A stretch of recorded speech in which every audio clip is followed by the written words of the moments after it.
آج ہم امانویل کانٹ کی شہرہ آفاق کتاب کرٹیک آف پیور ریزن کے بالکل ابتدائی حصوں کا ایک گہرا جائزہ لے رہے ہیں، خاص طور پر تمہیدات اور تعارف کا۔ جی بالکل۔ مقصد یہ سمجھنا ہے کہ کانٹ نے آخر یہ کام شروع ہی کیوں کیا، وہ کون سے بنیادی سوالات تھے اور وہ کون سے اہم فرق ہیں جو وہ بالکل شروع میں قائم کرتے ہیں۔ ہاں دیکھیں، کانٹ کے زمانے میں ما بعد الطبیعیات یعنی میٹا فزکس، اس کی حالت کچھ ٹھیک نہیں تھی۔ مطلب صدیوں سے بحثیں چل رہی تھیں خدا، روح، آزادی جیسے موضوعات پر، لیکن کوئی ٹھوس نتیجہ نہیں نکل رہا تھا۔ بالکل جیسے منطق یا ریاضی میں ایک واضح پیشرفت ہوتی ہے، ویسا کچھ نہیں تھا۔ تو کانٹ یہ چاہتے تھے کہ اسے بھی ایک، آپ کہہ لیں، سائنسی بنیاد ملے۔ اچھا۔ اور اس کے لیے ان کے خیال میں خود انسانی عقل کی گہرائی میں اترنا، اس کی حدود اور امکانات کو جانچنا ضروری تھا۔ تو پہلا قدم کیا تھا؟ انہوں نے کہاں سے آغاز کیا؟ کانٹ نے ایک بہت ہی بنیادی سوال سے شروع کیا، کیا ہمارے پاس ایسا علم ہے جو تجربے سے مکمل طور پر آزاد ہو، پہلے ہی حاصل ہو، جسے وہ اے پرائیوری کہتے ہیں، خالص عقل کی بنیاد پر؟ اس کی کوئی مثال دے سکتی ہیں؟ کانٹ خود مثال دیتے ہیں، جیسے ہر تبدیلی کی کوئی وجہ ہوتی ہے۔ اب دیکھیں، تبدیلی کا تصور تو شاید تجربے سے ہی آتا ہے۔ ہاں، ظاہر ہے۔ لیکن یہ خیال کہ ہر تبدیلی کی لازماً کوئی نہ کوئی وجہ ہونی ہی چاہیے، یہ بات تجربے سے زیادہ پکی لگتی ہے نا؟ ٹھیک کہہ رہی ہیں، یہ ایک زیادہ آفاقی سی بات لگتی ہے۔ بالکل، یہی اے پرائیوری علم کی خاصیت ہے، ضرورت، نیسیسٹی، اور آفاقیت، یونیورسلٹی، جو صرف تجربے سے حاصل ہونے والے علم یعنی اے پوسٹیریری علم میں نہیں ملتی۔ تو کانٹ کے لیے یہ فرق پہچاننا بہت اہم تھا۔ ٹھیک ہے، تو ایک فرق ہو گیا علم کے ماخذ کا، اے پرائیوری بمقابلہ اے پوسٹیریوری۔ کیا انہوں نے علم کی ساخت یعنی فیصلوں یا قضایا، ججمنٹس کے بارے میں بھی کوئی فرق بتایا؟ جی ہاں، اور یہ بھی اتنا ہی اہم ہے۔ انہوں نے دو طرح کے فیصلوں کی بات کی، تجزیاتی اور ترکیبی۔ تجزیاتی اور ترکیبی، ان میں کیا فرق ہے؟ تجزیاتی فیصلے وہ ہیں جن میں جو بات کہی جا رہی ہے یعنی محمول، وہ موضوع یعنی سبجیکٹ کے تصور میں پہلے سے ہی شامل ہوتی ہے۔ اچھا، مثال کے طور پر؟ جیسے تمام کنوارے غیر شادی شدہ ہوتے ہیں۔ اب غیر شادی شدہ ہونا تو کنوارے کی تعریف کا ہی حصہ ہے۔ اس جملے نے ہمیں کوئی نئی معلومات نہیں دی، صرف تصور کی وضاحت کی ہے۔ صحیح، تو یہ ہوئے تجزیاتی۔ اور ترکیبی؟ ترکیبی فیصلوں میں محمول موضوع کے تصور میں کچھ نیا اضافہ کرتا ہے، کوئی نئی معلومات دیتا ہے۔ جیسے تمام اجسام وزن رکھتے ہیں۔ اب کم از کم کانٹ کے زمانے کی فزکس کے مطابق وزن رکھنا جسم کے بنیادی تصور کا لازمی حصہ نہیں سمجھا جاتا تھا۔ یہ ایک اضافی معلومات ہے جو ہم تجربے سے سیکھتے ہیں۔ اچھا، تو یہاں ایک مسئلہ نظر آ رہا ہے۔ تجزیاتی فیصلے ضروری تو ہیں پر نئی معلومات نہیں دیتے۔ بالکل۔ اور ترکیبی فیصلے نئی معلومات تو دیتے ہیں، لیکن اگر وہ تجربے پر مبنی ہیں، اے پوسٹیریوری، تو ان میں وہ ضرورت اور آفاقیت نہیں ہوتی۔ آپ نے بالکل صحیح پکڑا۔ یہی وہ نقطہ ہے جہاں کانٹ کا اصل چیلنج سامنے آتا ہے۔ اور وہ چیلنج کیا تھا؟ کانٹ کا بڑا سوال یہ تھا، کیا ایسے فیصلے ممکن ہیں جو بے وقت ترکیبی بھی ہوں یعنی نئی معلومات بھی دیں، اور اے پرائیوری بھی ہوں یعنی لازمی اور آفاقی بھی ہوں؟ کیا سنتھیٹک ججمنٹس اے پرائیوری ممکن ہیں؟ اوہو، تو ایسے فیصلے جو ضروری بھی ہوں اور علم میں اضافہ بھی کریں بغیر تجربے کے؟ جی ہاں، کانٹ کا ماننا تھا کہ ریاضی اور طبیعیات اسی قسم کے فیصلوں سے بھری پڑی ہیں۔ ان کی مشہور مثال ہے 7 + 5 = 12۔ 7 + 5 = 12۔ وہ کہتے ہیں کہ 12 کا تصور نہ تو 7 میں شامل ہے، نہ 5 میں، نہ جمع کے نشان میں۔ یہ صرف ان تصورات کا تجزیہ کرنے سے نہیں نکلتا۔ تو پھر یہ کیسے آتا ہے؟ کانٹ کہتے ہیں کہ یہ عقل کا ایک تعمیری، ایک ترکیبی عمل ہے جو وجدان، انٹیویشن کی مدد سے ہوتا ہے۔ یہ صرف تجزیہ نہیں، ایک نئی ذہنی تخلیق ہے، اور یہ لازمی طور پر سچ ہے۔ واہ، یہ تو واقعی بہت دلچسپ نکتہ ہے۔ تو یہ کیسے ممکن ہے کہ ہم تجربے کے بغیر صرف اپنی عقل سے ایسی نئی اور لازمی سچائیاں جان لیں؟ یہی وہ مرکزی مسئلہ ہے جسے کانٹ کی کتاب حل کرنے کی کوشش کرتی ہے؟ بالکل، یہی ہے خالص عقل کا عمومی مسئلہ، the general problem of pure reason. اگر ہم یہ وضاحت کر سکیں کہ ترکیبی اے پرویری فیصلے کیسے ممکن ہیں، تو شاید ہم مابعدویات کے دعووں جیسے دنیا کا آغاز ہوا ہوگا کی حیثیت کو بھی سمجھ سکیں، کیونکہ کانٹ کے نزدیک وہ بھی اسی قسم کے فیصلے ہیں۔ اس گتھی کو سلجھانے کے لیے کانٹ نے کیا راستہ اختیار کیا؟ وہ کوپرنیکن انقلاب والی بات کیا تھی؟ ہاں، یہ ان کا بہت انقلابی خیال تھا۔ جیسے کوپرنیکس نے کہا تھا کہ شاید سورج ساکن ہے اور زمین اس کے گرد گھومتی ہے، نہ کہ الٹ۔ جی۔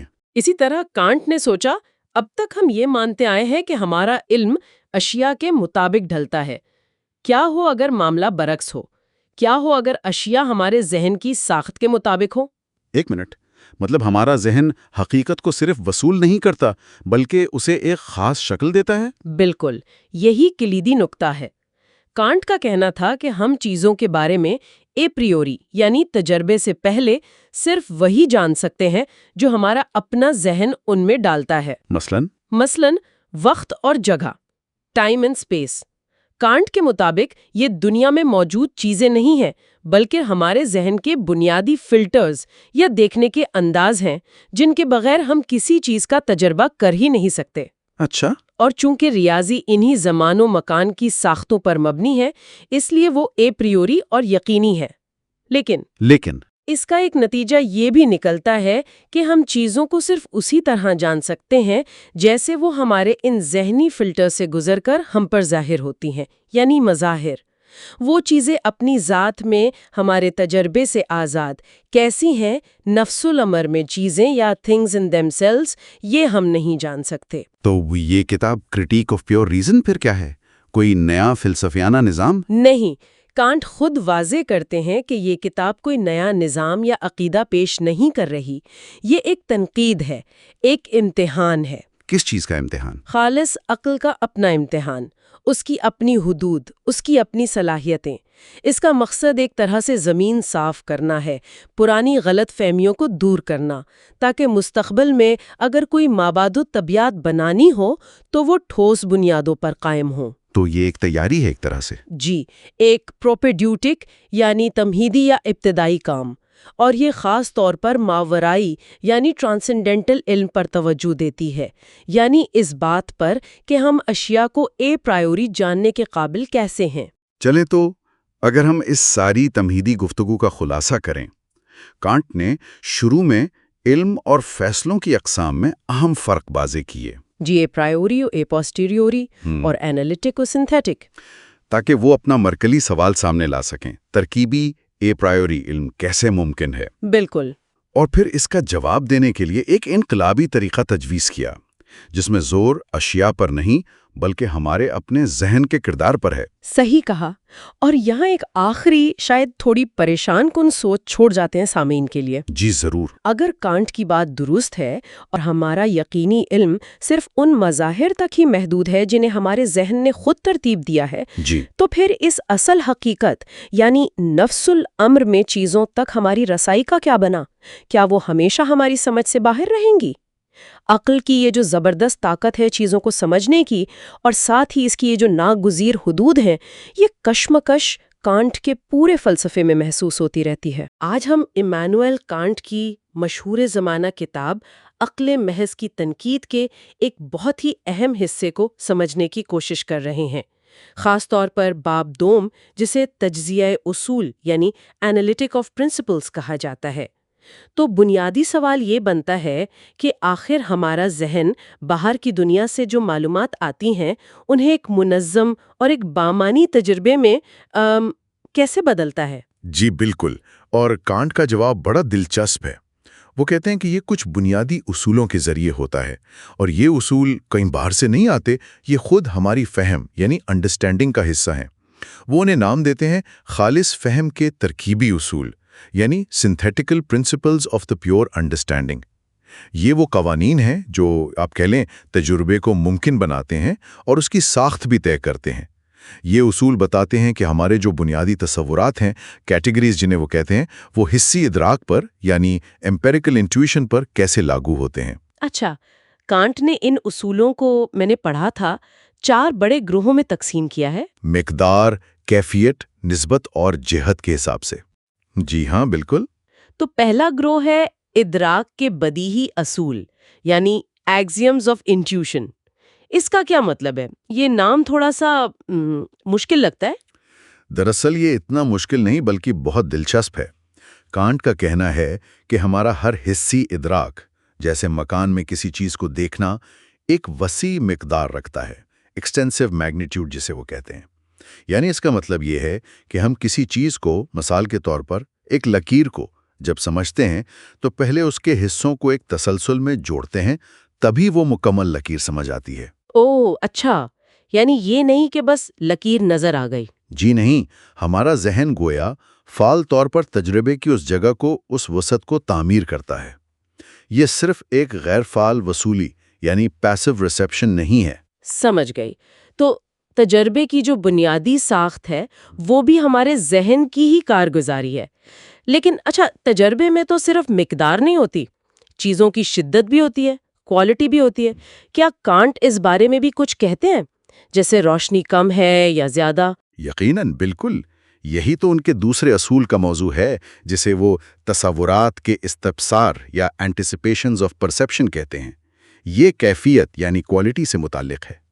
کانٹ کے مطابق ہر حس، ہر سینسیشن جو ہمیں ہوتی ہے، اس کی ایک شدید مقدار ہوتی ہے، انٹینسو میگنیٹیوڈ، یعنی ایک درجہ، ایک ڈگری ہوتی ہے۔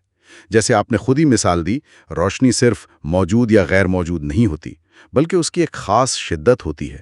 ہلکی روشنی، تیز روشنی، اسی طرح آواز دھیمی ہو سکتی ہے، تیز ہو سکتی ہے۔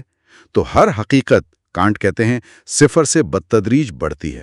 واہ، یہ واقعی گہری بات ہے کہ حقیقت کا بھی ایک درجہ ہوتا ہے، صرف ہونا یا نہ ہونا نہیں۔ اچھا، اب آتے ہیں تیسرے گروہ پر، تجربے کی مماثلتیں یا اینالوجیز آف ایکسپیرینس۔ یہ نسبت یعنی ریلیشن سے متعلق ہیں، اور میں نے سنا ہے کہ وہ جو سببیت یعنی کوزیلٹی کا مشہور رسول ہے، وہ اسی میں آتا ہے۔ جی ہاں، بالکل اسی میں ہے۔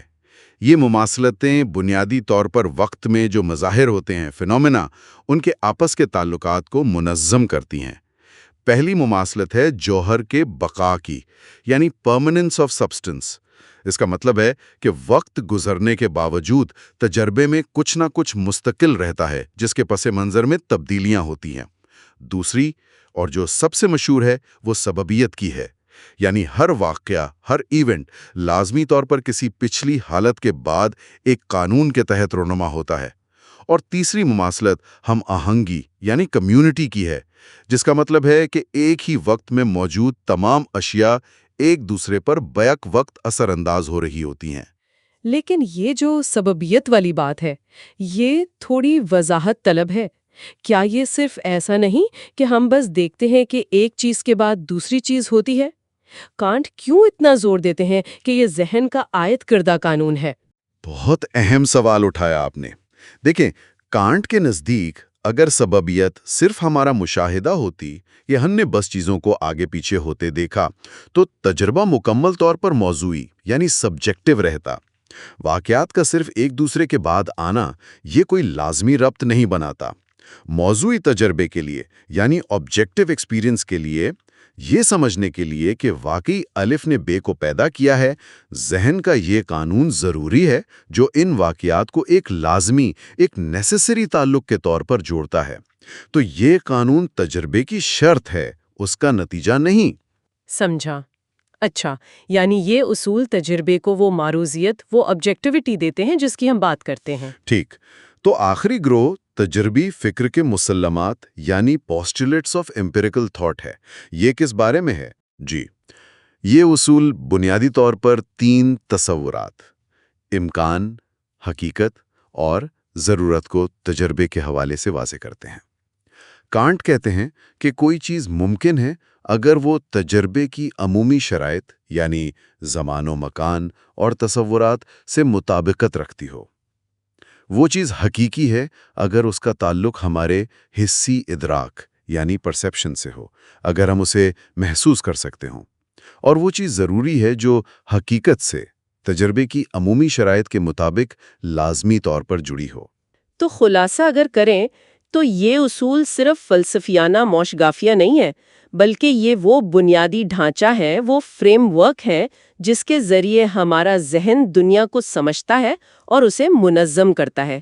یہ تو واقعی وہ کوپرنیکن انقلاب والی بات ہو گئی فکر کی دنیا میں، بالکل درست کہا آپ نے۔ کہ دنیا ہمارے علم کے گرد گھوم رہی ہے، نہ کہ ہمارا علم دنیا کے گرد۔ بالکل، کانٹ کا مقصد ہی یہی دکھانا تھا کہ ذہن تجربے کی تشکیل میں ایک فعال، ایک ایکٹیو کردار ادا کرتا ہے۔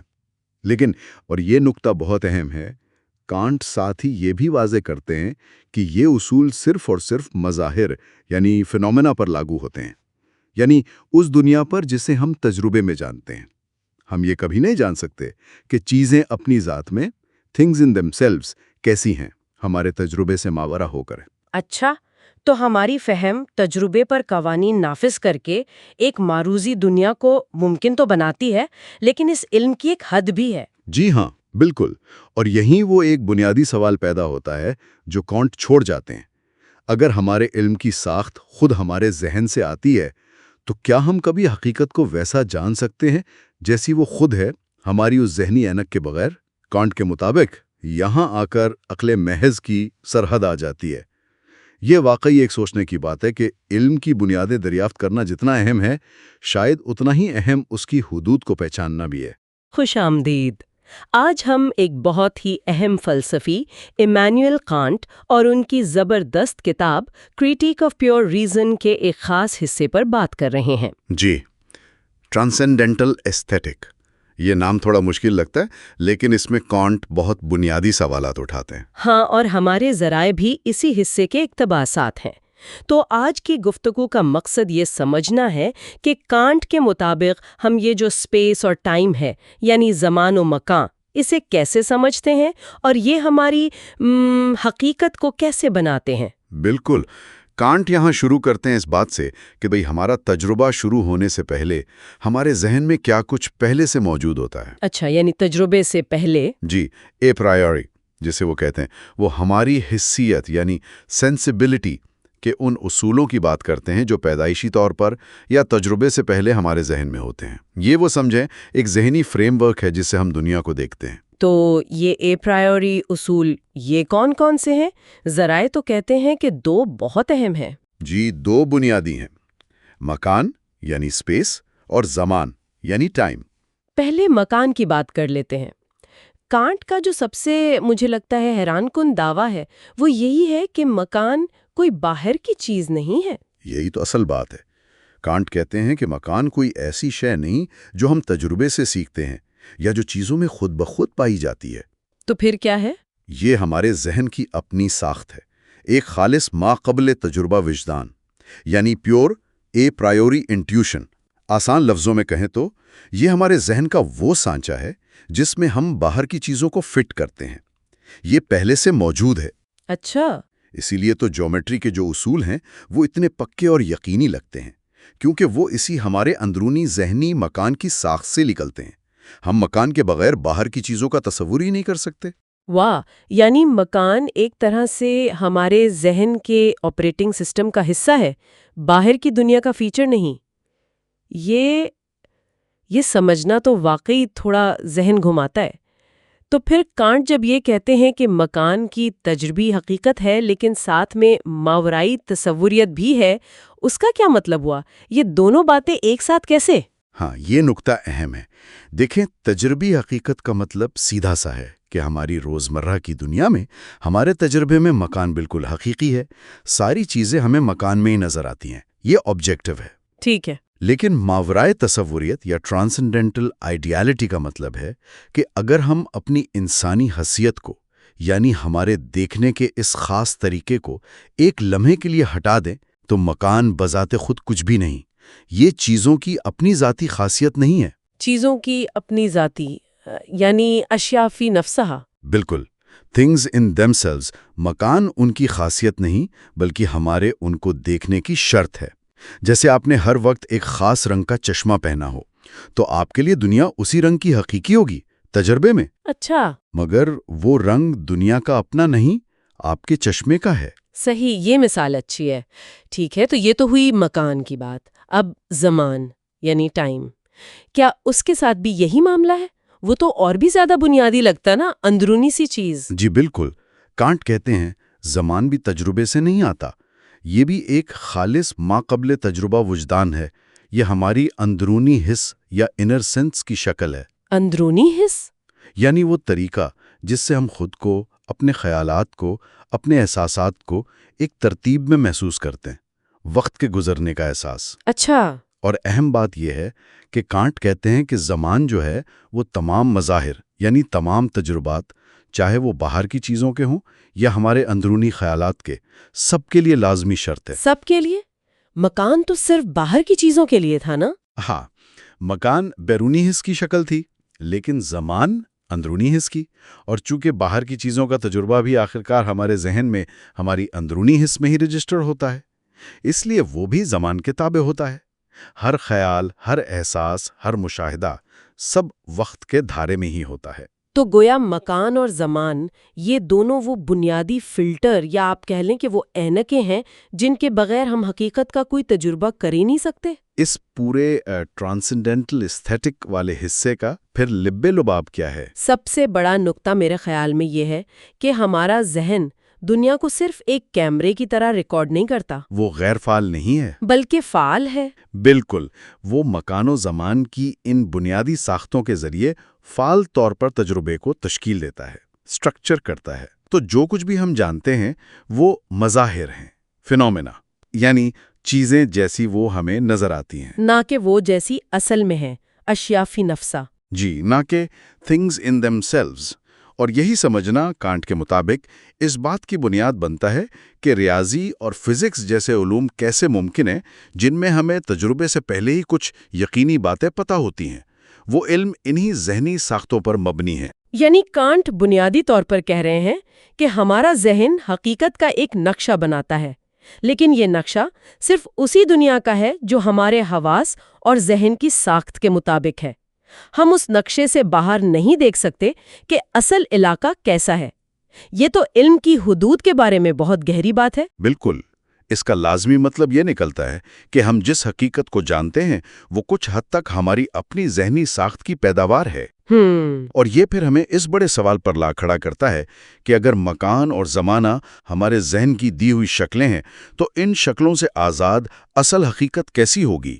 کیا ہم اسے کبھی جان بھی پائیں گے؟ یہ وہ سوال ہے جو کانٹ ہمارے سوچنے کے لیے چھوڑ جاتے ہیں۔ خوش آمدید۔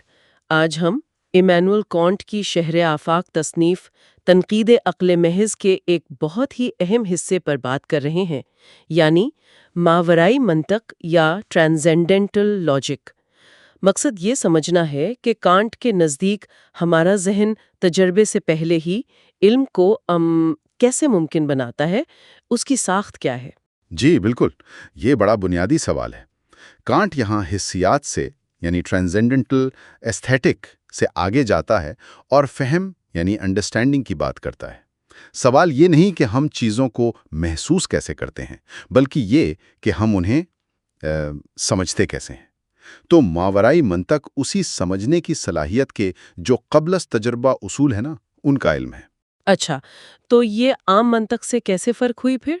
عام منطق تو بس دیکھتی ہے کہ دلیل ٹھیک ہے یا نہیں، موضوع چاہے کچھ بھی ہو۔ بالکل صحیح پکڑا آپ نے۔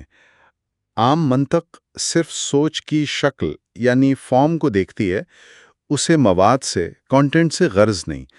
لیکن ماورائی منطق جو ہے نا، وہ ان اصولوں کا مطالعہ کرتی ہے جن سے ہم اشیاء کے بارے میں، مطلب آبجیکٹس کے بارے میں تجربے سے پہلے سوچتے ہیں۔ یہ علم کی ابتدا، اس کی حدود کیا ہیں جو ہمارے فہم میں پہلے سے ہیں، ان کو دیکھتی ہے۔ کانٹ اسے دو حصوں میں بانٹتا ہے۔ ایک ہے ماورائی تجزیاتی ٹرانسینڈنٹل اینالیٹک، یہ سچائی کی منطق ہے، اور دوسری ماورائی جدلیاتی ٹرانسینڈنٹل ڈائلیکٹک، جو ایک طرح سے وہم کی منطق ہے۔ آج ہم تجزیاتی حصے پر ہی زیادہ توجہ دیں گے۔ تو مطلب فہم کے پاس اپنے کچھ اوزار، کچھ تصورات پہلے سے ہوتے ہیں۔ یہ بات تو بڑی دلچسپ ہے کہ ذہن بالکل خالی تختی نہیں ہے۔ یقیناً یہ کانٹ کا بڑا کلیم ہے کہ ہمارے ذہن میں کچھ سانچے، کچھ سٹرکچرز پہلے سے ہیں، ان کے بغیر تجربہ ہو ہی نہیں سکتا۔ وہ انہیں مقولات کہتا ہے، کیٹیگریز۔ یہ فہم کے خالص تصورات ہیں، جیسے جوہر یعنی سبسٹنس، یا اہلیت، کوزیلٹی، وحدت، یونٹی وغیرہ۔ یہ تجربے سے نہیں آتے، بلکہ یہ تجربے کو ممکن بنانے کی بنیادی شرائط ہیں۔ اور کانٹ کہتا ہے کہ یہ نکلتے ہیں ہمارے فیصلوں کی، ججمنٹس کی بنیادی منطقی صورتوں سے۔ یعنی جس طرح ہم سوچ کو منظم کرتے ہیں، اسی سے یہ مقولات بنتے ہیں۔ اچھا، گویا ہم دنیا کو بس ایسے ہی نہیں دیکھتے، بلکہ ہمارے ذہن نے کچھ خاص قسم کے چشمے، یعنی یہ مقولات، پہلے سے پہن رکھے ہیں۔ لیکن پھر سوال یہ اٹھتا ہے کہ یہ خالص ذہنی تصورات جیسے اہلیت، یہ ہماری روزمرہ کی حسی دنیا پر یہ لاگو کیسے ہوتے ہیں؟ ان کا آپس میں جوڑ کیسے بنتا ہے؟ ہاں، یہی تو کانٹ کے ماورائی استخراج یعنی ٹرانسینڈنٹل ڈیڈکشن کا مرکزی نقطہ ہے۔ یہ حصہ ماننا پڑے گا کہ تھوڑا مشکل ہے، لیکن کانٹ کا جواب یہ ہے کہ یہ مقولات ضروری ہیں تاکہ ہمارا تجربہ مربوط ہو، بمانی ہو۔ وہ کہتا ہے کہ ہمارے تمام تجربات کو جو چیز ایک دھاگے میں پروتی ہے، وہ ہے ہمارا اپنا شعور۔ یہ احساس کہ میں سوچ رہا ہوں، اسے وہ ٹرانسینڈنٹل یونٹی آف اپرسیپشن کہتا ہے۔ یہ میں ہی ہے جو ان مقولات کو استعمال کر کے بکھرے ہوئے حسیاتی تاثرات کو ایک مربوط تجربے میں ڈھالتا ہے۔ مقولات نہ ہوں تو تجربہ بس ایک بے ربط سا ہجوم ہوگا، سمجھ نہیں آئے گا۔ اور ان خالص تصورات کو حسیاتی مواد سے جوڑنے کا کام وہ کون کرتا ہے؟ یہ پل کیسے بنتا ہے؟ یہاں کانٹ خاکہ سازی یعنی اسکیمیٹزم کا تصور لاتا ہے۔ وہ کہتا ہے کہ ہماری تخیل، امیجنیشن، یہ ایک پل کا کام کرتی ہے۔ یہ خالص تصور کو لیتی ہے اور اسے وقت کے پیمانے پر ایک طرح سے ڈھالتی ہے۔ مثال کے طور پر اہلیت کا خاکہ یا اسکیما یہ نہیں ہے کہ ہم آگ سے دھواں نکلتا ہوا دیکھتے ہیں، بلکہ یہ وہ اصول ہے کہ وقت میں ایک چیز کے بعد باقاعدگی سے دوسری چیز آتی ہے۔ تو تخیل اس اصول کو، جو کہ ایک مقولہ ہے، ہمارے حصے تجربے پر لاگو کرتی ہے۔ یہ خاکے، اسکیمتا، خالص مقولات اور حصی دنیا کے بیچ میں واسطہ ہیں۔ تو مقولات ان خاکوں کے ذریعے تجربے پر لاگو ہوتے ہیں۔ اچھا، تو اس سب کا نچوڑ کیا نکلا؟ کیا اس سے کچھ بنیادی اصول بنتے ہیں جو ہماری دنیا کو سمجھنے میں مدد دیتے ہیں؟ بالکل۔ مقولے جب خاکوں کے ذریعے تجربے پر لاگو ہوتے ہیں تو وہ فہم محض کے اصول بن جاتے ہیں، پرنسپلز آف پیور انڈرسٹینڈنگ۔ یہ وہ بنیادی قوانین ہیں جو ہر ممکن تجربے پر لاگو ہوتے ہیں۔ مثلاً اہلیت کا اصول کہ ہر واقعے کا کوئی نہ کوئی سبب ضرور ہوتا ہے۔ یہ اصول ہمیں تجرباتی دنیا کو ایک منظم انداز میں سمجھنے کے قابل بناتے ہیں، اور اسی بنیاد پر کانٹ مثالیت پسندی، آئیڈیلزم کو بھی رد کرتا ہے۔ وہ کہتا ہے کہ خارجی دنیا کا تجربہ ہمارے اپنے داخلی وقت کے شعور کے لیے بھی ضروری ہے۔ لیکن یہاں ایک بہت اہم حد بھی تو ہے نا؟ کانٹ صرف یہ نہیں بتاتا کہ ہم کیا جان سکتے ہیں، بلکہ یہ بھی کہ کیا نہیں جان سکتے۔ جی ہاں، بالکل۔ اور یہ کانٹ کے فلسفے کا شاید سب سے اہم نقطہ ہے۔ یہ جو اصولوں کا تجزیہ ہے، انالیٹک آف پرنسپلز، یہ واضح کرتا ہے کہ فہم اور اس کے مقولات صرف مظاہر تک محدود ہیں۔ فینومینا یعنی وہ اشیاء جو تجربے میں ظاہر ہوتی ہیں، بس وہیں۔ ہم نومینا کو یعنی اشیاء جیسی وہ خود ہیں، things in themselves، تجربے سے ماورا حقیقت کو نہیں جان سکتے۔ ہمارا جو قبل از تجربہ علم ہے، اے پرائیوری نالج، وہ صرف ممکنہ تجربے کی حدود میں ہی کام کرتا ہے، اس سے آگے نہیں۔ تو کانٹ ایک طرف تو ہمارے ذہن کی یہ حیرت انگیز طاقت دکھاتا ہے کہ وہ تجربے کو کیسے تشکیل دیتا ہے، اور دوسری طرف وہ ہماری علمی پرواز کی حد بھی بہت واضح طور پر مقرر کر دیتا ہے۔ بالکل۔ دلچسپ بات یہی ہے کہ فہم صرف معلومات وصول نہیں کرتا پیسیولی، نہیں، بلکہ وہ فعال طور پر ایکٹیولی انہیں قبل از تجربہ ایک ساخت دیتا ہے۔ مقولات وہ بنیادی ڈھانچہ ہیں، لیکن یہ سارا ڈھانچہ، یہ ساری ساخت صرف اسی دنیا پر لاگو ہوتی ہے جیسا کہ ہم اسے تجربہ کرتے ہیں۔ اصل حقیقت جیسی وہ اپنے آپ میں ہے وہ ہمیشہ ہماری پہنچ سے، ہماری سمجھ سے باہر رہے گی۔ یہ واقعی بہت گہری بات ہے۔ اچھا، ایک آخری سوچ جس پر غور کیا جا سکتا ہے، اگر ہمارا فہم اپنے ان مقولات کے ذریعے ہمارے تجربے کو اس حد تک تشکیل دیتا ہے، تو پھر جسے ہم حقیقت کہتے ہیں اس کا کتنا حصہ واقعی باہر کی دنیا کا ہے اور کتنا حصہ خود ہمارے اپنے ذہن کی ساخت کا پیدا کرتا ہے؟ یہ سوال چھوڑ جاتے ہیں سوچنے کے لیے۔ آج ہم کانٹ کی کرٹیک آف پیور ریزن میں ایک بہت ہی دلچسپ حصے پر بات کر رہے ہیں، جی، خاص طور پر ماورائی منطق یعنی ٹرانسینڈنٹل لاجک، اور اس کی پہلی تقسیم کے پہلے باب کا جائزہ لیں گے۔ بالکل، اور یہ سمجھنا اہم ہے کہ یہ عام منطق سے، جسے جنرل لاجک کہتے ہیں، کیسے مختلف ہے۔ اچھا، دیکھیں، عام منطق تو صرف یہ دیکھتی ہے کہ ہم سوچتے کیسے ہیں، اس کے اصول کیا ہیں، چاہے موضوع کچھ بھی ہو۔ لیکن ماورائی منطق یہ ذرا گہری ہے۔ یہ ان علموں کا ماخذ، ان کے دائرہ کار اور ان کی معروضی حیثیت کو جانچتی ہے جو ہمیں تجربے سے پہلے ہی حاصل ہو جاتے ہیں، یعنی اے پرائیوری علم۔ تو آج ہماری یہ گہری بات چیت اس پر ہے کہ ہمارا ذہن، ہمارا فہم دنیا کو سمجھنے کے لیے یہ بنیادی، یہ خاص تصورات کیسے بناتا ہے؟ جی بالکل۔ اور کانٹ کو ان تصورات کا سراغ کیسے ملا؟ وہ کیا کلو تھا؟ چلیں اس میں اترتے ہیں۔ ضرور۔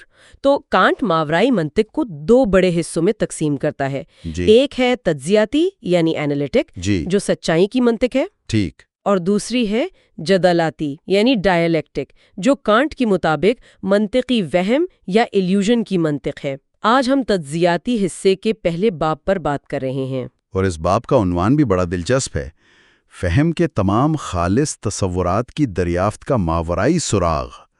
تو یہ سراغ کیا چیز ہے؟ اچھا سوال ہے۔ کانٹ کہتا ہے کہ ہمارا فہم یعنی انڈرسٹینڈنگ علم حاصل کرتا ہے تصورات کے ذریعے، کنسپٹس کے ذریعے۔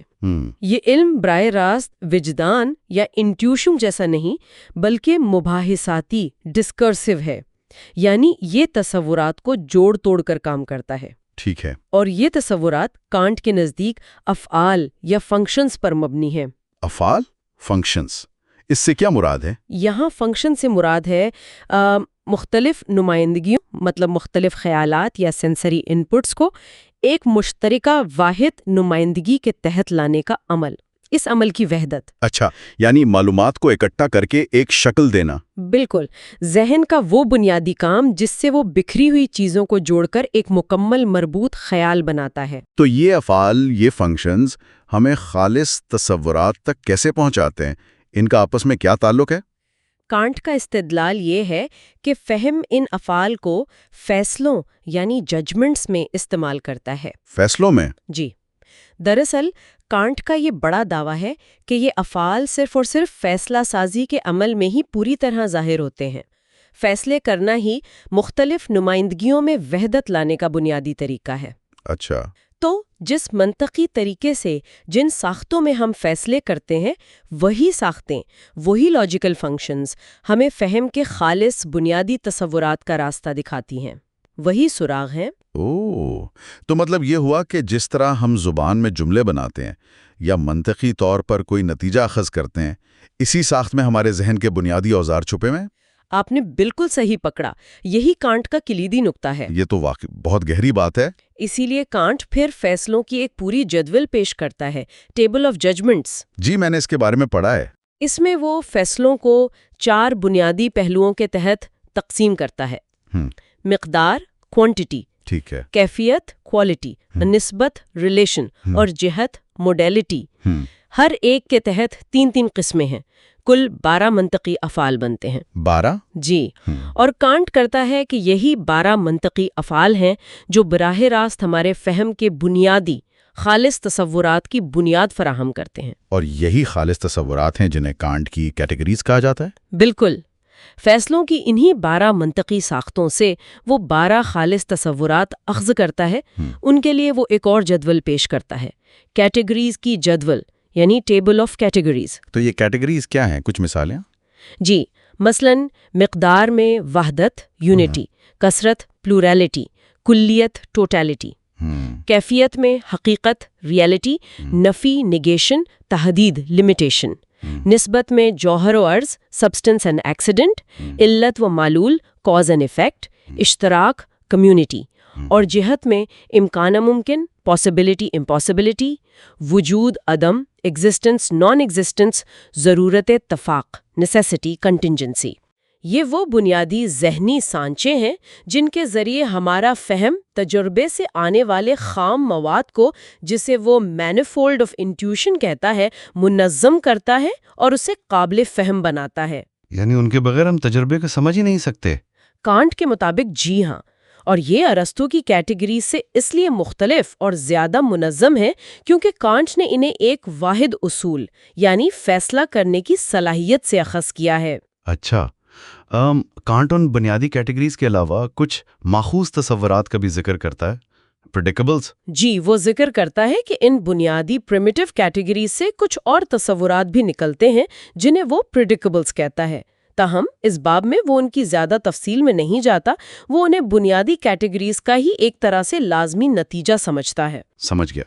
تو اگر خلاصہ کریں، کانٹ نے یہ دریافت کیا کہ ہمارے سوچنے کا، ہمارے فیصلے کرنے کا جو منطقی ڈھانچہ ہے، وہی ہمارے فہم کے بنیادی اوزاروں یعنی کیٹیگریز کو ظاہر کرتا ہے۔ بالکل، یہ وہ اوزار ہیں جن سے ہمارا ذہن تجربے کو ترتیب دیتا ہے، اسے معنی دیتا ہے۔ تو یہ وہ فریم ورک ہے جس کے اندر رہ کر ہی ہم دنیا کو جان سکتے ہیں۔ یقیناً، اور یہیں سے ایک بہت بڑا اور اہم سوال پیدا ہوتا ہے جس پر غور کرنا چاہیے۔ وہ کیا؟ اگر حقیقت کو سمجھنے کے لیے یہ کیٹیگریز ہی ہمارے پاس واحد ذریعہ ہے تو اس کا ہمارے علم کی حدود کے بارے میں کیا مطلب نکلتا ہے؟ کیا ہم کبھی بھی ان کیٹیگریز سے باہر جا کر ان ذہنی سانچوں کے بغیر کسی چیز کا، کسی حقیقت کا تصور کر سکتے ہیں؟ یہ ایک سوال ہے جو کانٹ ہمارے لیے چھوڑ جاتا ہے۔ خوش آمدید۔ آج ہم کانٹ کی کرٹک آف پیور ریزن کے ایک بہت ہی اہم بلکہ شاید کچھ مشکل حصے پر بات کر رہی ہیں۔ جی ہاں، یہ وہ حصہ ہے جہاں کانٹ کے فلسفے کی گہرائی سمجھ میں آتی ہے۔ بالکل، ہم بات کریں گے transcendental doctrine of the faculty of judgement کے پہلے باب کی، یعنی خالص فہم کے تصورات کی اسکیمیٹزم کی۔ اور ہمارا مقصد آج یہ سمجھنا ہے کہ ہمارے ذہن میں جو خالص یعنی تجریدی تصورات ہوتے ہیں، جیسے سببیت کا تصور یا جوہر کے تصور۔ ہاں بالکل، تو یہ تصورات ہمارے روزمرہ کے حسی تجربے سے، یعنی جو چیزیں ہم دیکھتے سنتے ہیں، ان سے کیسے جڑتے ہیں؟ در حقیقت یہ ایک بنیادی مسئلہ ہے۔ ایک طرف ہمارے پاس یہ خالص ذہنی ساختیں ہیں جنہیں کانٹ مقولات کہتا ہے، جو تجربے سے پہلے کی ہیں۔ بالکل اے پریوری، اور دوسری طرف وہ دنیا ہے جسے ہم اپنے حواس سے محسوس کرتے ہیں، یعنی مظاہر۔ یہ دونوں بالکل الگ نوعیت کے لگتے ہیں۔ تو سوال یہ ہے کہ ایک خالص ذہنی چیز حسیاتی دنیا پر لاگو کیسے ہو سکتی ہے؟ ان میں رابطہ کیسے ہوتا ہے؟ اسی خلا کو پر کرنے کے لیے کانٹ ماورائی اسکیما یعنی ٹرانسینڈنٹل شیما کا تصور پیش کرتا ہے۔ اچھا، یہ اسکیما یہ کیا چیز ہے؟ کیا یہ کوئی ذہنی تصویر ہے؟ جیسے ہم کسی چیز کے بارے میں سوچتے ہیں تو ذہن میں ایک عکس آتا ہے؟ نہیں، یہ اہم نکتہ ہے۔ یہ کوئی مخصوص تصویر ہرگز نہیں۔ دیکھیں، تصویر تو ہمیشہ کسی ایک خاص چیز کی ہوتی ہے، جیسے کسی ایک خاص کرسی کی تصویر۔ بالکل۔ اسکیما کانٹ کے مطابق اصل میں تخیل یعنی امیجنیشن کا پیدا کردہ ایک طریقہ کار ہے، ایک عمومی اصول ہے۔ ایک اصول مثال کے طور پر؟ جیسے کانٹ کتے کی مثال دیتا ہے۔ کتے کا اسکیما کسی ایک خاص نسل یا رنگ کے کتے کی تصویر نہیں ہے، اچھا، بلکہ یہ وہ عمومی قاعدہ یا طریقہ ہے جس سے ہمارا تخیل کسی بھی چار ٹانگوں والے بھونکنے والے جانور کو کتا سمجھ سکتا ہے۔ یہ خاکہ بنانے کا اصول ہے۔ تو تخیل کا کردار بہت مرکزی ہو گیا یہاں پر۔ لیکن پھر سوال وہی ہے، یہ تخیل جو اسکیما بنا رہا ہے، یہ خالص فکر یعنی مقولات اور حسی تجربہ یعنی مظاہر، ان کے بیچ میں پل کیسے بناتا ہے؟ بہت اچھا سوال ہے۔ کانٹ کے مطابق اس پل کا جو راز ہے نا، وہ وقت میں ہے، ٹائم۔ وقت؟ وہ کیسے؟ اسکیما، کانٹ کہتا ہے، اصل میں وقت کے ماورائی تعینات ہیں۔ تھوڑا پیچیدہ لگتا ہے نا؟ ہاں، یہ تو کافی پیچیدہ اصطلاح ہے. اس کا کیا مطلب ہوا؟ اس کا مطلب یہ ہے کہ وقت وہ مشترکہ بنیاد ہے جہاں یہ دونوں یعنی خالص تصورات اور حسی تجربات آ کر مل سکتے ہیں. مشترکہ بنیاد کیسے؟ دیکھیے، وقت مقولات کی طرح آفاقی اور ضروری ہے. مطلب ہر تجربہ وقت کے اندر ہی ہوتا ہے. ٹھیک ہے.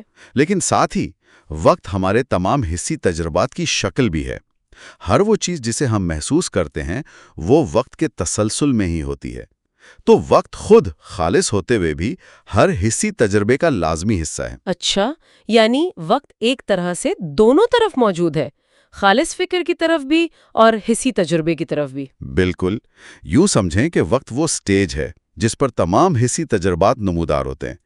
سٹیج خود تو ان کرداروں جیسا نہیں، لیکن کردار اسی پر نظر آتے ہیں. اسی لیے وقت مقولات اور مظاہر دونوں سے مطابقت رکھتا ہے. یہ وضاحت بہت دلچسپ ہے کہ وقت یہ کردار ادا کر رہا ہے. کیا اس کی کچھ ٹھوس مثالیں مل سکتی ہے کہ وقت کیسے مثلاً مقدار یا سببیت جیسے مقولات کے لیے اسکیما بنتا ہے؟ جی ہاں، کانٹ خود مثالیں دیتا ہے. جیسے مقدار کوانٹٹی کا اسکیما ہے. اس کا اسکیما ہے عدد، نمبر. عدد، نمبر؟ جی. عدد کیسے بنتا ہے؟ وقت میں ایک کے بعد ایک اکائیوں کو جمع کرنے سے. گنتی کا عمل وہ جو ہے وقت کے بہاؤ میں ہی ممکن ہے. 1، پھر 2، پھر 3. یہ وقت کا تسلسل ہے. سمجھ میں آ رہا ہے. اور سببیت یعنی کوزیلٹی کا اسکیما. سببیت کا اسکیما ہے وقت میں واقعات کی باقاعدہ ترتیب، یعنی ایک واقعہ کا کسی اصول کے تحت دوسرے کے بعد آنا. یہ بعد میں آنا لازماً وقت کا تصور ہے. اچھا. اسی طرح جوہر سبسٹنس کا اسکیما وقت میں حقیقت کا دوام، پرماننس ہے. یعنی کوئی چیز جو وقت گزرنے کے باوجود قائم رہے. تو تمام مقولات اپنا عملی مطلب وقت کے ساتھ جڑ کر ہی پاتے ہیں. تو اس کا مطلب یہ ہوا کہ اسکیما ہمارے ان خالص ذہنی اوزاروں یعنی مقولات کو قابل استعمال بناتا ہے، ان کو حقیقی دنیا پر لاگو کرنے کے قابل بناتا ہے. بالکل درست. اسکیما مقولے کو ایک طرح سے حسیاتی جامہ پہناتا ہے، اسے عملی شکل دیتا ہے. یہ تو بہت اہم کام ہوا. جی، لیکن یہاں ایک اور بہت اہم نقطہ ہے. ایسا کرتے ہوئے اسکیما مقولات کے دائرہ کار کو محدود بھی کر دیتا ہے. محدود کس طرح؟ مقولات اسکیما کے ذریعے صرف اور صرف ممکنہ تجربے کی دنیا پر ہی لاگو ہو سکتے ہیں، یعنی ان چیزوں پر جو وقت اور مکان میں ظاہر ہوتی ہیں. یعنی صرف مظاہر پر، فینومینا پر؟ بالکل. وہ ہمیں تجربے کی حدود سے باہر جو حقیقت ہے جسے کانٹ نومینا یا اشیاء فی نفسہ کہتا ہے، اس کے بارے میں کچھ نہیں بتا سکتے. مقولات کا استعمال صرف تجرباتی دنیا تک محدود ہے. تو خلاصہ یہ ہوا کہ اسکیماٹزم ہمارے ذہن کا ایک پوشیدہ مگر بہت بنیادی نظام ہے جو ہمارے تجریدی اصولوں کو حسیاتی تجربے کے بہاؤ سے جوڑتا ہے، اور اس جوڑنے کا کام وقت کے ذریعے ہوتا ہے. یقیناً یہ نظریہ دنیا کو سمجھنے میں ہمارے ذہن اور خاص طور پر تخیل کے فعال کردار کو بہت واضح کرتا ہے. کانٹ یہ بتا رہا ہے کہ ہمارا ذہن صرف حقیقت کو غیر فعال طور پر وصول نہیں کرتا، بلکہ اسے تشکیل دیتا ہے. ہاں، ایک طرح سے وقت کے دھاگوں سے اسے بنتا ہے. لیکن یہ بنائی تجربے کی دنیا تک ہی محدود ہے. یہ ہمارے علم کی طاقت بھی دکھاتا ہے اور اس کی حدود بھی متعین کرتا ہے. واقعی یہ ذہن کے کام کرنے کے طریقے پر ایک بالکل نئی روشنی ڈالتا ہے. چلیں گفتگو ختم کرنے سے پہلے ایک سوال سوچنے کے لیے چھوڑتے ہیں. ضرور. اگر وقت، جیسا کہ کانٹ کہتا ہے، وہ بنیادی ساخت ہے جو ہمارے تصورات کو حسی دنیا سے جوڑتی ہے، تو اس بات کا ہماری حقیقت کے مجموعی ادراک پر کیا اثر پڑتا ہے کہ وقت کا ہمارا اپنا ذاتی نفسیاتی احساس کبھی کبھی اتنا بدلتا رہتا ہے، اتنا موضوعی یعنی سبجیکٹیو ہو سکتا ہے؟ یہ واقعی ایک گہرا سوال ہے جس پر مزید غور و فکر کیا جا سکتا ہے. خوش آمدید. آج ہم کانٹ کی کرٹک آف پیور ریزن کے ایک بہت ہی اہم بلکہ شاید کچھ مشکل حصے پر بات کر رہی ہیں. جی ہاں، یہ وہ حصہ ہے جہاں کانٹ کے فلسفے کی گہرائی سمجھ میں آتی ہے. بالکل. ہم بات کریں گے transcendental doctrine of the faculty of judgement کے پہلے باب کی، یعنی خالص فہم کے تصورات کی اسکیمیٹزم کی. اور ہمارا مقصد آج یہ سمجھنا ہے کہ ہمارے ذہن میں جو خالص یعنی تجریدی تصورات ہوتے ہیں، جیسے سببیت کا تصور یا جوہر کے تصور، ہاں بالکل، تو یہ تصورات ہمارے روزمرہ کے حسی تجربے سے، یعنی جو چیزیں ہم دیکھتے سنتے ہیں، ان سے کیسے جڑتے ہیں؟ در حقیقت یہ ایک بنیادی مسئلہ ہے۔ ایک طرف ہمارے پاس یہ خالص ذہنی ساختیں ہیں جنہیں کانٹ مقولات کہتا ہے، جو تجربے سے پہلے کی ہیں، بالکل اے پریوری، اور دوسری طرف وہ دنیا ہے جسے ہم اپنے حواس سے محسوس کرتے ہیں، یعنی مظاہر۔ یہ دونوں بالکل الگ نوعیت کے لگتے ہیں۔ تو سوال یہ ہے کہ ایک خالص ذہنی چیز حسیاتی دنیا پر لاگو کیسے ہو سکتی ہے؟ ان میں رابطہ کیسے ہوتا ہے؟ اسی خلا کو پر کرنے کے لیے کانٹ ماورائی اسکیما یعنی ٹرانسینڈنٹل شیما کا تصور پیش کرتا ہے۔ اچھا، یہ اسکیما، یہ کیا چیز ہے؟ کیا یہ کوئی ذہنی تصویر ہے؟ جیسے ہم کسی چیز کے بارے میں سوچتے ہیں تو ذہن میں ایک عکس آتا ہے؟ نہیں، یہ اہم نکتہ ہے۔ یہ کوئی مخصوص تصویر ہرگز نہیں۔ دیکھیں، تصویر تو ہمیشہ کسی ایک خاص چیز کی ہوتی ہے، جیسے کسی ایک خاص کرسی کی تصویر؟ بالکل۔ اسکیما کانٹ کے مطابق اصل میں تخیل یعنی امیجنیشن کا پیدا کردہ ایک طریقہ کار ہے، ایک عمومی اصول ہے۔ ایک اصول؟ مثال کے طور پر؟ جیسے کانٹ کتے کی مثال دیتا ہے۔ کتے کا اسکیما کسی ایک خاص نسل یا رنگ کے کتے کی تصویر نہیں ہے، اچھا، بلکہ یہ وہ عمومی قاعدہ یا طریقہ ہے جس سے ہمارا تخیل کسی بھی چار ٹانگوں والے بھونکنے والے جانور کو کتا سمجھ سکتا ہے۔ یہ خاکہ بنانے کا اصول ہے۔ تو تخیل کا کردار بہت مرکزی ہو گیا یہاں پر۔ لیکن پھر سوال وہی ہے، یہ تخیل جو اسکیما بنا رہا ہے، یہ خالص فکر یعنی مقولات اور حسی تجربہ یعنی مظاہر، ان کے بیچ میں پل کیسے بناتا ہے؟ بہت اچھا سوال ہے۔ کانٹ کے مطابق اس پل کا جو راز ہے نا، وہ وقت میں ہے، ٹائم۔ وقت؟ وہ کیسے؟ اسکیما، کانٹ کہتا ہے، اصل میں وقت کے ماورائی تعینات ہیں۔ تھوڑا پیچیدہ لگتا ہے نا؟ ہاں، یہ تو کافی پیچیدہ اصطلاح ہے۔ اس کا کیا مطلب ہوا؟ اس کا مطلب یہ ہے کہ وقت وہ مشترکہ بنیاد ہے جہاں یہ دونوں یعنی خالص تصورات اور حسی تجربات آ کر مل سکتے ہیں۔ مشترکہ بنیاد کیسے؟ دیکھیے، وقت مقولات کی طرح آفاقی اور ضروری ہے، مطلب ہر تجربہ وقت کے اندر ہی ہوتا ہے، ٹھیک ہے، لیکن ساتھ ہی وقت ہمارے تمام حسی تجربات کی شکل بھی ہے۔ ہر وہ چیز جسے ہم محسوس کرتے ہیں وہ وقت کے تسلسل میں ہی ہوتی ہے۔ تو وقت خود خالص ہوتے ہوئے بھی ہر حسی تجربے کا لازمی حصہ ہے۔ اچھا، یعنی وقت ایک طرح سے دونوں طرف موجود ہے، خالص فکر کی طرف بھی اور حسی تجربے کی طرف بھی۔ بالکل، یوں سمجھیں کہ وقت وہ سٹیج ہے جس پر تمام حسی تجربات نمودار ہوتے ہیں۔ سٹیج خود تو ان کرداروں جیسا نہیں، لیکن کردار اسی پر نظر آتے ہیں۔ اسی لیے وقت مقولات اور مظاہر دونوں سے مطابقت رکھتا ہے۔ یہ وضاحت بہت دلچسپ ہے کہ وقت یہ کردار ادا کر رہا ہے۔ کیا اس کی کچھ ٹھوس مثالیں مل سکتی ہے کہ وقت کیسے مثلاً مقدار یا سببیت جیسے مقولات کے لیے اسکیما بنتا ہے؟ جی ہاں، کانٹ خود مثالیں دیتا ہے۔ جیسے مقدار کوانٹٹی کا اسکیما ہے، اس کا اسکیما ہے عدد، نمبر۔ عدد، نمبر؟ جی، عدد کیسے بنتا ہے؟ وقت میں ایک کے بعد ایک اکائیوں کو جمع کرنے سے۔ گنتی کا عمل وہ جو ہے وقت کے بہاؤ میں ہی ممکن ہے، 1 پھر 2 پھر 3، یہ وقت کا تسلسل ہے۔ سمجھ میں آ رہا ہے۔ اور سببیت یعنی کوزیلٹی کا اسکیما؟ سببیت کا اسکیما ہے وقت میں واقعات کی باقاعدہ ترتیب، یعنی ایک واقعہ کا کسی اصول کے تحت دوسرے کے بعد آنا، یہ بعد میں آنا لازماً وقت کا تصور ہے۔ اچھا، اسی طرح جوہر سبسٹنس کا اسکیما وقت میں حقیقت کا دوام، پرماننس ہے، یعنی کوئی چیز جو وقت گزرنے کے باوجود قائم رہے۔ تو تمام مقولات اپنا عملی مطلب وقت کے ساتھ جڑ کر ہی پاتے ہیں۔ تو اس کا مطلب یہ ہوا کہ اسکیما ہمارے ان خالص ذہنی اوزاروں یعنی مقولات کو قابل استعمال بناتا ہے، ان کو حقیقی دنیا پر لاگو کرنے کے قابل بناتا ہے۔ بالکل درست۔ اسکیما مقولے کو ایک طرح سے حسیاتی جامہ پہناتا ہے، اسے عملی شکل دیتا ہے۔ یہ تو بہت اہم کام ہوا۔ جی، لیکن یہاں ایک اور بہت اہم نکتہ ہے۔ ایسا کرتے ہوئے اسکیما مقولات کے دائرہ کار کو محدود بھی کر دیتا ہے۔ محدود کس طرح؟ مقولات اسکیما کے ذریعے صرف اور صرف ممکنہ تجربے کی دنیا پر ہی لاگو ہو سکتے ہیں، یعنی ان چیزوں پر جو وقت اور مکان میں ظاہر ہوتی ہیں۔ یعنی صرف مظاہر پر، فینومینا پر؟ بالکل، وہ ہمیں تجربے کی حدود سے باہر جو حقیقت ہے جسے کانٹ نومینا یا اشیاء فی نفسا کہتا ہے اس کے بارے میں کچھ نہیں بتا سکتے۔ مقولات کا استعمال صرف تجرباتی دنیا تک محدود ہے۔ تو خلاصہ یہ ہوا کہ اسکیماٹزم ہمارے ذہن کا ایک پوشیدہ مگر بہت بنیادی نظام ہے جو ہمارے تجریدی اصولوں کو حسیاتی تجربے کے بہاؤ سے جوڑتا ہے، اور اس جوڑنے کا کام وقت کے ذریعے ہوتا ہے۔ یقیناً یہ نظریہ دنیا کو سمجھنے میں ہمارے ذہن اور خاص طور پر تخیل کے فعال کردار کو بہت واضح کرتا ہے۔